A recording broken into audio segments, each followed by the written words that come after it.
அன்பார்ந்த வலைத்தள நண்பர்களுக்கு ராச ஈசனின் பணிவான வணக்கங்கள்.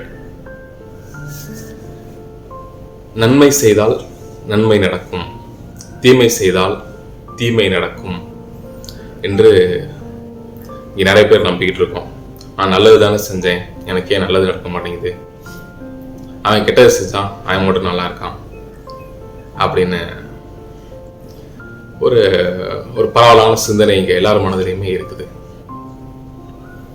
ஆனால் அந்த சிந்தனை என்பது உண்மை அல்ல.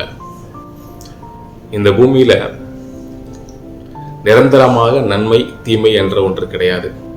எல்லா தீமைக்குள்ளும் ஒரு நன்மை இருக்கும், எல்லா நன்மைக்குள்ளேயும் ஒரு தீமை இருக்கும். இப்போ உதாரணத்துக்கு ஒரு உயிர் கொல்லப்படுதுன்னு வச்சுக்கோங்க. ஒரு உயிர் இன்னொரு உயிரை கொல்லுது. அப்போ அந்த கொல்லப்படுற உயிருக்கு அது தீமையா இருக்கலாம். ஆனால் அந்த கொல்லப்பட்ட உயிர் மற்ற உயிர்களுக்கு உணவாகுது, அந்த இடத்துல அது நன்மை. ஆக கொல்கின்ற உயிர் கொல்லப்படுகிற உயிருக்கு தீமை செய்து, ஆனால் அந்த இறந்த உயிரை உண்ணுகின்ற மற்ற உயிர்களுக்கு நன்மை செய்கிறது. இதுதான் நிதர்சனங்க. அதனால நீங்கள் என்ன செய்கிறீர்கள் என்பது இங்கே முக்கியமில்லை, அதை எந்த உணர்வில் செய்கிறீர்கள் அப்படிங்கிறது தான் முக்கியம்.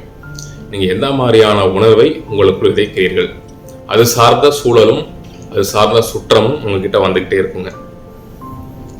இப்போ உதாரணத்துக்கு உங்களுக்கு பண தேவை இருக்குன்னு வச்சுக்கோங்க.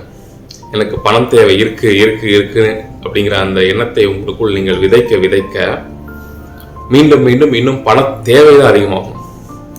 அதே சமயம் உங்களிடம் மன நிறைவு இருக்குன்னு வச்சுக்கோங்க.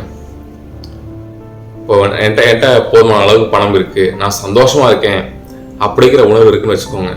மேலும் மேலும் உங்கள்கிட்ட பணம் நிறைவா சேரும். அதே சமயம் சந்தோஷமும் கிடைக்கும் உங்களுக்கு. நீங்க எந்த மாதிரியான உணர்வுகள் நீங்க உங்களுக்குள்ள சுழல விடுறீங்களோ, ஒரு நாளைக்கு நீங்க விழிச்சிருக்கிற நேரத்துல உங்கள் மனம் அதிகப்படியாக எந்த உணர்வை விதைக்கிறதோ அதுதான் நாளை அறுவடையாகும். போதும் என்ற மனமே பொன் செய்யும் மருந்து அப்படின்ற ஒரு பழமொழி கேள்விப்பட்டிருப்பீங்க. உங்களிடம் இருப்பதை வைத்து நிறைவாக வாழ்ந்தீங்க அப்படின்னாலே இன்னும் இன்னும் இன்னும் நிறைவு உங்களை தேடி சேரும். அதுதான் உண்மையிலே மேலும் மேலும் உங்களுக்கு பொன்னையும் பொருளையும் கொண்டு சேர்ப்பதற்கான மருந்து. மிக்க நன்றி நண்பர்களே.